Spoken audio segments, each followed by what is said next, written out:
ഈ ആറാം തമ്പുരാൻ സിനിമയിൽ നരേന്ദ്രപ്രസാദിന്റെ ഒരു ഡയലോഗുണ്ട്, ഞാനും ഈ ട്രസ്റ്റ് ചോദിക്കുമ്പോൾ ഞാനും അപ്പനും എന്ന് പറഞ്ഞ പോലെയാണ് ഖാർക്കെ പറഞ്ഞത്, ഞാനും ഹൈക്കമാൻഡും തീരുമാനിക്കും. അധീർ രഞ്ജൻ ചൗധരി മമതയ്ക്കെതിരെ പറഞ്ഞതിനെതിരെയാണ് അദ്ദേഹം പറഞ്ഞിരിക്കുന്നത്. പക്ഷെ വീണ്ടും അധീർ മമതയ്ക്കെതിരെ പറഞ്ഞിട്ടുണ്ട്. അതെങ്ങനെ ബാധിക്കും? എങ്ങനെ ബാധിക്കുമെന്ന് വെച്ചാൽ അധീർ രഞ്ജൻ ചൗധരി ചിലപ്പോൾ BJP പോകേണ്ടി വരും. അല്ലാതെ എന്ത് ചെയ്യാൻ പറ്റുക? നിങ്ങൾ ഈ ഇവിടെ കാണുന്ന ഇപ്പം കണ്ണൂർ പോയിട്ടല്ല, എൻ്റെ നാട്ടിലേക്ക് വന്നിട്ട് നിങ്ങൾ ഇവിടെ തിരുവനന്തപുരത്തൊക്കെ ഒന്ന് കോൺഗ്രസ്സുകാർക്ക് CPM-ആയിട്ട് സഹോദരന്മാരായി പോകുന്നതിനെ പറ്റിയൊക്കെ സംസാരിക്കാനൊക്കെ പറ്റും.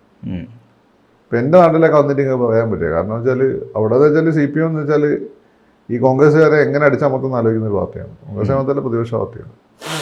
അത് കണ്ണൂരെല്ലാം അങ്ങനെ തന്നെയാണ്. അത് സഹകരണതൊക്കെ പറയുമ്പോൾ പോലും ഫൈനലി അവരുടെ ഒരു രാഷ്ട്രീയ മേധാവിത്വം ഉറപ്പിക്കാൻ വേണ്ടി ഇവരെന്ത് ചെയ്യും.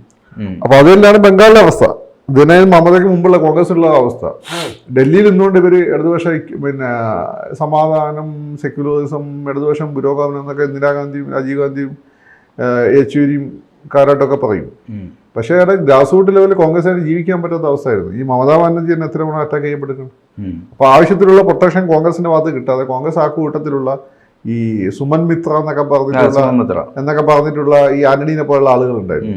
അവർക്ക് അവരുടെ കാര്യം നടന്നാൽ മതി. അപ്പോൾ അങ്ങനെയുള്ള ആളുകളെ സപ്പോർട്ട് ചെയ്യാൻ തുടങ്ങിയോണ്ട് അവർ സ്വന്തം പാർട്ടി ഉണ്ടാക്കി പോയിട്ട് അവർ അവിടെ CPM-നെ തകർത്തു.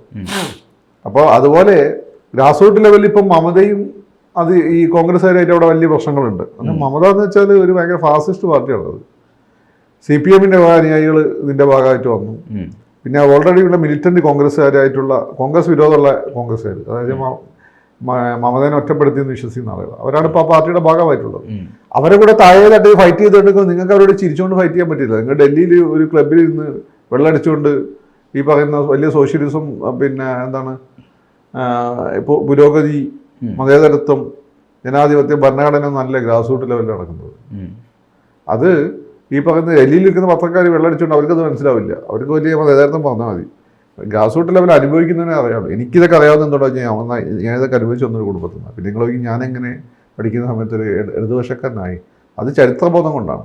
കാരണം ഈ പ്രശ്നങ്ങളൊക്കെ ഉണ്ടെങ്കിൽ പോലും കേരളത്തിലെ ഇന്നത്തെ കാണുന്ന കേരളം രൂപപ്പെടുത്തുന്നതിൽ CPM-ന് വലിയ പങ്കുണ്ട്. അതുകൊണ്ടാണ് ഞാൻ അവരുടെ ഫാനായി മാറുന്നത്. പക്ഷെ അത് വിചാരിച്ചിട്ട് ഈ പറഞ്ഞ ഗ്രാസ് റൂട്ട് ലെവലിൽ കാണിക്കുന്ന ഇത്തരം കടന്നുകയറ്റങ്ങളെ ഞാൻ കൃത്യമായിട്ട് അന്നും എതിർത്തിട്ടുണ്ട്, SFIന്റെ ഭാഗമായിരിക്കുമ്പോൾ എതിർത്തിട്ടുണ്ട്, അതിപ്പോഴും എതിർക്കും. അപ്പോൾ നിങ്ങൾ ചോദിച്ച ചോദ്യത്തിന് ഉത്തരവാണ് അധീർ രഞ്ജൻ ചൗധരിക്ക് മറ്റൊരു വഴിയില്ല. അധീർ രഞ്ജൻ ചൗധരി പുറത്തടിയിട്ട് നമസ്കാരം, നമുക്ക് സെക്യൂരിസം പറഞ്ഞ അയ്യോ പറഞ്ഞോണ്ടിരിക്കാൻ പറ്റും. അതാണ് കാര്യം. അപ്പൊ ഇതില് കോൺഗ്രസ് ഞാനും പിന്നെ ഹൈക്കമാൻഡ് തീരുമാനിക്കുമെന്ന് പറഞ്ഞാൽ കുറെ ആയി അധീർ രഞ്ജൻ ചൗധരി മമത പറഞ്ഞു തന്നെ നിങ്ങൾ തീരുമാനിച്ച് ഞാൻ BJP-ന്റെ കൂടെ പോകും. BJP-ക്കാർ ഇപ്പം തന്നെ അയാളെ നോക്കട്ടെ എന്നാണ് എനിക്ക് തോന്നുന്നത്. അധീർ രഞ്ജനാണ് പശ്ചിമ ബംഗാൾ കോൺഗ്രസിന്റെ മുഖം. അദ്ദേഹം ലോക്സഭയിൽ ഗെയിംസിന്റെ ഇടയിലൊക്കെ ജയിച്ചു പോയ കക്ഷിയാണ്. അയാളെല്ലാം ഇംഗ്ലീഷൊന്നും അയാളെ കയ്യിലില്ല, പക്ഷെ എങ്കിൽ പോലും അയാളെ മാസമായിട്ട് വെൽ കണക്റ്റഡ് ആണ്. അങ്ങനെയാണ് അയാൾ ജയിച്ചു പോകുന്നത് അവിടെ. അപ്പൊ അങ്ങനെ ഒരാൾ പോയി കഴിഞ്ഞാൽ ബാക്കി കോൺഗ്രസും കൂടി ഇപ്പോൾ 5% വോട്ട് തന്നെ കോൺഗ്രസിനുള്ളത്. അതെല്ലാം കൂടി ഇനി അവസാനം 2% ആവും. അത്രയേ ഉള്ളൂ. ഈ മമതയ്ക്കെതിരെ പറഞ്ഞാൽ അദ്ദേഹത്തിനെ പുറത്താക്കുമെന്നാണ് ഖാർഗെ. അല്ല, പ്രശ്നത്തിൽ ഇവർക്ക് ഇപ്പം ഇൻകേസ് സംഭവിക്കാൻ സാധ്യതയില്ല എങ്കിലും മലപ്പടിക്കാരൻ്റെ സ്വപ്നം എന്നൊക്കെ പറയും പോലെ ഇനിയിപ്പോ ഇൻകേസ് ഇവരെ തന്നെ ഒരു തൂക്ക് മന്ത്രിസഭ വന്ന് BJP ഒറ്റയ്ക്ക് ഭൂരിപക്ഷം കിട്ടാതെ വന്നു കഴിഞ്ഞാൽ ഇവർക്ക് ഒരു ഗവൺമെന്റ് ഉണ്ടാക്കണം മമത വേണം. അതെ, അതും പറയുന്നുണ്ട് ഖാർഗെ പറയുന്നുണ്ട്. അതല്ല ഈ കണ്ണൂരെ കോൺഗ്രസ്സുകാർ പോയി ഹൈക്കമാൻഡിനോട് കംപ്ലൈന്റ് ചെയ്യുമ്പോൾ അവരെന്താ പറയുക, അതെ നമുക്ക് ചർച്ച ചെയ്ത് പരിഹരിക്കാം. പക്ഷേ നമുക്കിവിടെ കേന്ദ്രത്തിൽ ഇപ്പം രാഹുൽ ഗാന്ധി ഇവിടെ വന്നിട്ട് സുധാകരൻ പറയുമ്പോൾ എന്തെങ്കിലും ഡയലോഗ് അറിയോ? അവസാനം ഗത്യന്തര അയാളുടെ ഓഫീസ് ആക്രമിച്ച സമയത്ത് അയാൾ എന്തോ പറഞ്ഞത്. രാഹുൽ ഗാന്ധിനെ നമ്മുടെ മുഖ്യമന്ത്രിനെ പോലെ ഇത്രയും അറ്റാക്ക് ചെയ്ത വേറൊരാളില്ല. എന്നിട്ട് രാഹുൽ ഗാന്ധി കാര്യമായിട്ട് എന്തെങ്കിലും പറഞ്ഞു? 1-2 ഡയലോഗ് ഈ അടുത്ത ഇലക്ഷൻ പറഞ്ഞായിരുന്നു. ഇപ്പഴാ പറഞ്ഞത്, അതും കാര്യമായിട്ടൊന്നും പറഞ്ഞിട്ടില്ലേ. കാരണം ഇവർക്ക് ഇവരെ താല്പര്യം കേന്ദ്രത്തിലാണ്. ആ താല്പര്യം സംരക്ഷിക്കണമെങ്കിൽ CPM അവർക്ക് വേണം, മമത അവരുടെ കൂടെ വേണം. അപ്പം ഈ ലോക്കൽ വിഷയങ്ങളുടെ പേരിൽ ഇവരാരെയും പിന്നെ എന്താണ് തള്ളിക്കളയുക അല്ലെങ്കിൽ മോശമായിട്ടുള്ള ഭാഷ ഉപയോഗിക്കുക, ആ രീതി വിമർശനം നടത്തുകയൊന്നും ചെയ്യില്ല. അപ്പം അത് ഇതിന്റെ പ്രശ്നം. ഇങ്ങനെയാണ് കോൺഗ്രസ് ഇല്ലാതെ. CPM-ന്റെ പ്രശ്നമല്ല. CPM എപ്പോഴും നിങ്ങൾ ദേശീയ ഈ വിശാലാർത്ഥം നിങ്ങൾക്ക് ഇതൊക്കെ ആവശ്യമുണ്ടെന്ന് പറഞ്ഞാൽ അവർ ഗ്രാസ് റൂട്ട് ലെവൽ അവർ അണികൾ അവർ സംരക്ഷിക്കും, കൊടുക്കേണ്ടത് അവർ കൊടുത്തിരിക്കും. BJP അങ്ങനെ തന്നെയാണ്. സഖ്യവും കാര്യങ്ങളൊക്കെ അവർ പറയും, പക്ഷെ അവരെ അടിക്കിടന്ന് പാർട്ടി ഉണ്ടാവും. കോൺഗ്രസ്സുകാർക്ക് അറിഞ്ഞൂടാത്തത്. അല്ലെങ്കിൽ അവർ ഈ മുകളിൽ ഈ ഹൈക്കമാൻഡിന്റെ അധികാര സ്ഥാനാരോഹണങ്ങളും പദവികളും ഇപ്പോഴും ഈ ഹൈക്കമാൻഡിനെ മുകളിലെ നോക്കുന്നുണ്ട്. താഴെ താഴെ അല്ലാതായി പോയത്. RSSും CPM-ന്റെ കാര്യം എന്ന് വെച്ചാൽ അവർ താഴെ തട്ടിൽ ഭദ്രമാക്കി പോകും. സ്ട്രോങ് അടിത്തറയാണ്. അതവർ നിരന്തരം പുതുക്കിക്കൊണ്ടിരിക്കും. സിമിന്റെ കെട്ട് പുതിയ ബീമൊക്കെ വെച്ച് ചെയ്തുകൊണ്ടിരിക്കും. കേരളത്തിലെ CPM, ഇന്ത്യയിലെ BJP ആണ് ഞാൻ പറയുന്നത്, RSS. അപ്പം കോൺഗ്രസ് അതല്ല, അവർ മോളിൽ ഇങ്ങനെ കെട്ടിക്കൊണ്ടിരിക്കും. താഴെയുള്ളത് ജീർണിച്ച് അവസാനം കൊളാപ്സ് ആവുന്ന അവസ്ഥയായി. ഇത് തന്നെയാണ് ബംഗാളിൽ സംഭവിക്കാൻ പോകുന്നത്. അപ്പൊ അധീർ രഞ്ജൻ ചൗധരിയുടെ കാര്യം എന്ന് വെച്ചാൽ, അധീർ രഞ്ജൻ ചൗധരിക്ക് അയാളെ ഭാവി ശോഭനാണ്. ഇത് രക്ഷപ്പെട്ട അയാൾ BJP നേരത്തെ മന്ത്രിയോ. അല്ല, ഈ അധീർ രഞ്ജൻ ചൗധരി പറയുന്ന മമതയെ വിശ്വസിക്കാൻ കൊള്ളില്ല, അവര് BJP പോവും എന്നാണ് രഞ്ജൻ പറയുന്നത്. അത് ശരിയാണ്. എന്റെ പാർട്ടി ഇല്ലാതാക്കാൻ ശ്രമിക്കുന്ന നേതാവാണ്. ഈ ഖാർഗെ പറഞ്ഞതിന് ശേഷം ആവർത്തിക്കുകയാണ്. അതുകൊണ്ട് ഞാൻ ഇനിയും പറയും. അല്ല, അത് താഴെ തട്ടിൽ പ്രവർത്തിക്കുന്നവർക്ക് മനസ്സിലാവുള്ളൂ. ഈ മോളിൽ ഡൽഹിയില് ഈ പറയുന്ന 5 സ്റ്റാർ ബംഗ്ലാവുകളിൽ ഇരുന്നുകൊണ്ട് ഫോണിലൂടെ രാഷ്ട്രീയം മനസ്സിലാക്കുന്നവർക്ക് ഇത് മനസ്സിലാവില്ല. അവർക്ക് താഴെത്തട്ട് പോയി അടി കിട്ടണം, താഴെത്തട്ട് പോയി പ്രവർത്തിക്കണം, ചളിവെള്ളത്തിൽ ഇറങ്ങണം, സമരത്തിലൊന്നും പങ്കെടുക്കാത്ത എങ്കിലേ ഇത് മനസ്സിലാവുള്ളൂ. നിങ്ങൾ അവിടെ ഡൽഹിയിൽ ഇരുന്ന് നിങ്ങൾ അവിടെ കിട്ടുന്ന അധികാരം മാത്രമേ നിങ്ങൾ കാണുള്ളൂ. ഈ അധികാരം എങ്ങനെ വരുന്നു എന്ന് കാണില്ല. അവിടെയാണ് ഈ മോഡിന്റെയും പിണറായി വിജയന്റെ കാര്യം. ഇപ്പം അവരുടെ ഏതെങ്കിലും താഴെത്തട്ടിലെ പ്രവർത്തകർക്ക് ഒരു പ്രശ്നം വന്നാൽ അവരവിടെ എത്തുക, അതവർ ഡീൽ ചെയ്തിരിക്കും. അപ്പൊ അടിക്കണമെന്ന് വെച്ചാൽ അടിച്ചിരിക്കും. സമാധാനത്തിലൂടെ സംസാരിച്ച് വെക്കണേ അത് ചെയ്തിരിക്കും. ആ ഒരു പ്രവർത്തകർ എന്താണോ സന്തോഷം കൊണ്ട് അവർ ചെയ്തിരിക്കും. ആ ഉറപ്പാണ്. അതുകൊണ്ടല്ലേ ഇവർക്ക് വേണ്ടി മരിക്കാൻ ആളുകൾ. നിങ്ങൾ പിണറായിനെ പറ്റി മോഡിനെ പറ്റി എന്തൊക്കെ പറഞ്ഞതാണ്.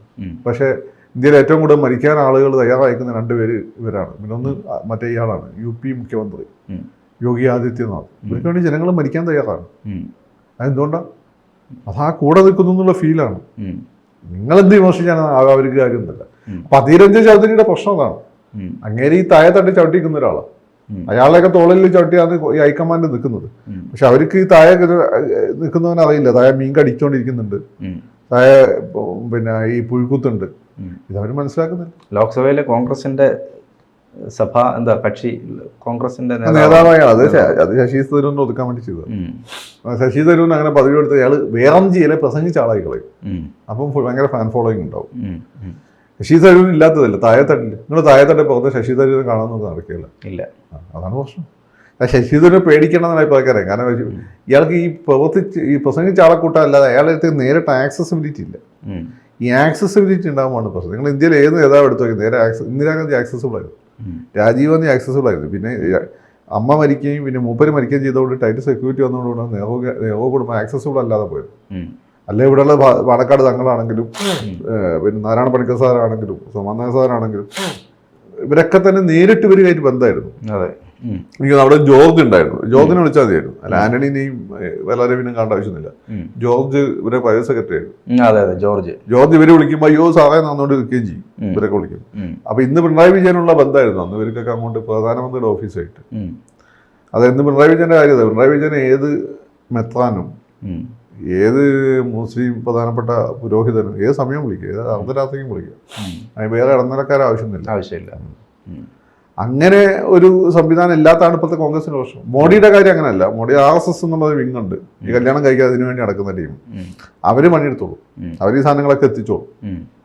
പിന്നെ മോഡിക്ക് അതിനുള്ള PR ടീമും ഉണ്ട്.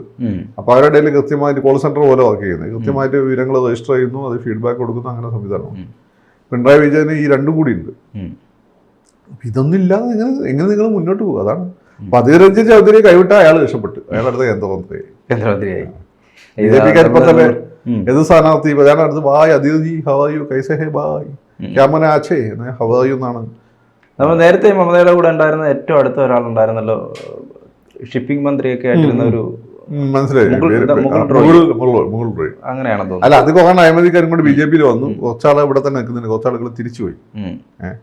പിന്നെ ഈ മമതനെ വേണമെങ്കിൽ ഇവർ കൊടുക്കാൻ പറ്റും. ED ഒക്കെ വിചാരിച്ചാൽ കൊടുക്കാൻ പറ്റും. വളഞ്ഞു വൈകി. ഇപ്പൊ തന്നെ മറ്റേ പാർട്ടി ആം ആദ്മി പാർട്ടീനെ കേസപ്പെടുത്തിയിരിക്കുകയാണ്. അങ്ങനെ കേസപ്പെടുത്തിയാൽ പറ്റും.